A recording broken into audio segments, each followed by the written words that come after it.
In 2023, I went from a borderline hoarder to a minimalist-ish, going through every single corner of my home over the course of 9 months and ruthlessly decluttering our possessions.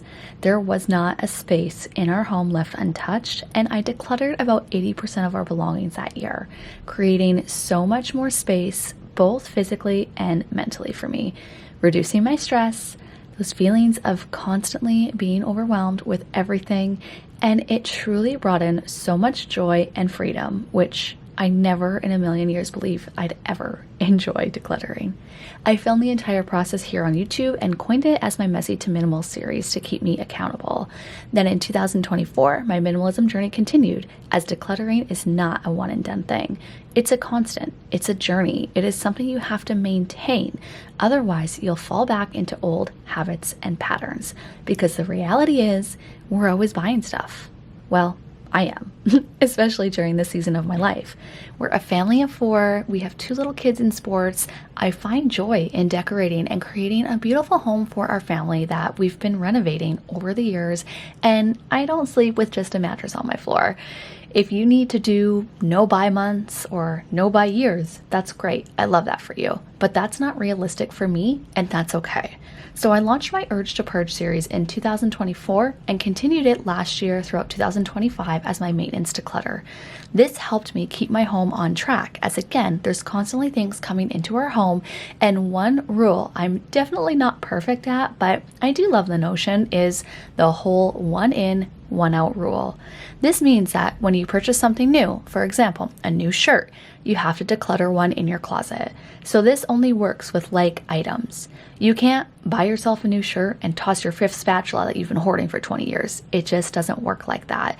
This helps maintain your ruthless declutter that you've already done, and also helps keep everything in its proper home.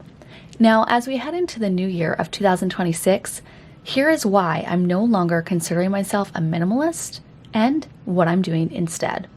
Now, this is very contradicting, and I'd love to know what you think. Do you think there's a spectrum of minimalism? I believe that there is. And while I'd love to consider myself on the lower spectrum of minimalism, I prefer the term simple or simplified home, because my goal is not to own nothing and be happy. My goal is to own less, create an easy to tidy, easy to clean home, find joy in what I have, and focus on experiences over things. I don't see minimalism as owning a specific number of items, which is something I used to get asked all the time. Like, how many shirts should I own? How many shoes should I have? That answer is different for everyone, which is where that spectrum comes in for me. That depends on a lot of things, like, where do you live? Do you need winter boots, or do you live in California where there's no snow? Do you live by the beach and own 5 bathing suits instead of 1 or 2 because maybe you only do laundry once a week? Does that make you more or less a minimalist? I don't think so. Does it make you more or less a minimalist if you sleep with a mattress on the floor versus having furniture and creating a cozy to you atmosphere? Again, I don't think so. I think it's more important to know your values and then aligning your home and your possessions based off those. I don't want to be a minimalist if it's all about aesthetic. If it means I can only have a bed on the floor, if it means that there's extremes, right? Sparseness, for instance. Is that even a word? I don't know, but I'm owning it. If it means that there's sparseness in my home, I'm not removing absolutely everything in my home so I can call myself a minimalist. Instead, I will continue to stick to my core values and what I believe in, what I want, and reduce my possessions and prioritize that easy to clean home with things that bring me and my family joy and fulfillment. I don't want stark, clean lines in my home.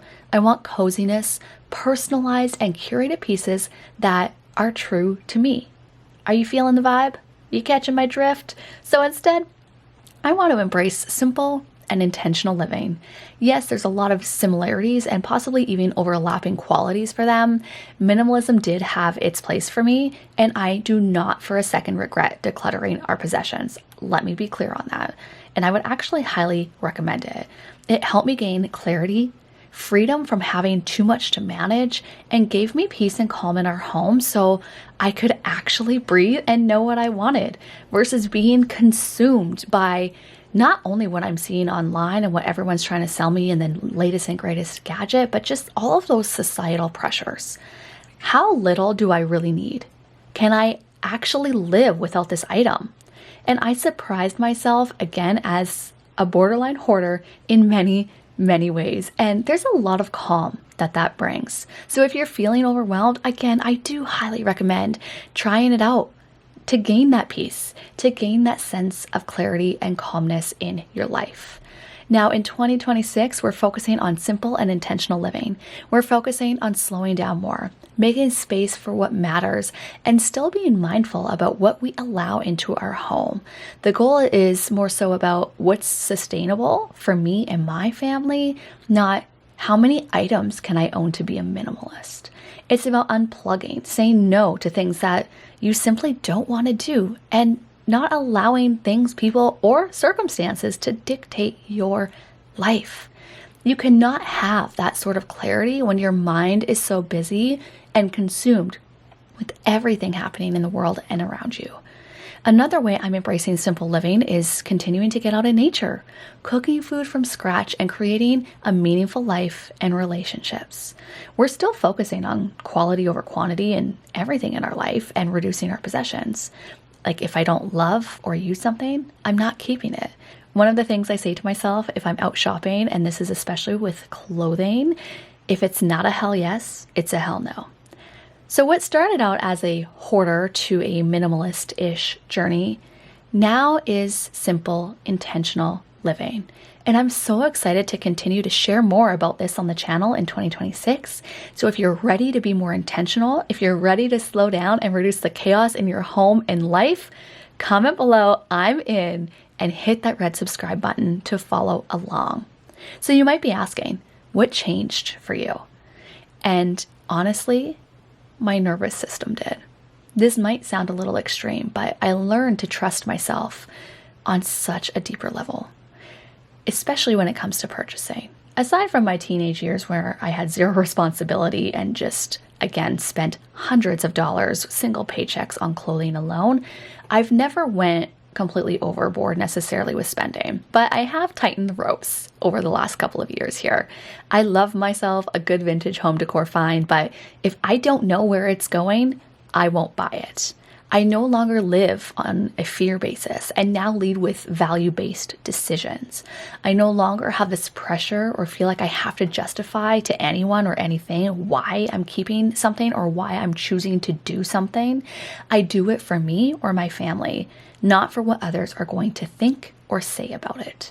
So what does this mean for you? It means less extremes here on the channel, more about calmness, intentionality, and creating that cozy space for you and your family. More homemaking, more slowing down, more sustainable routines, more emotional clarity, and more romanticizing and enjoying the everyday mundane, and hopefully helping you do the same.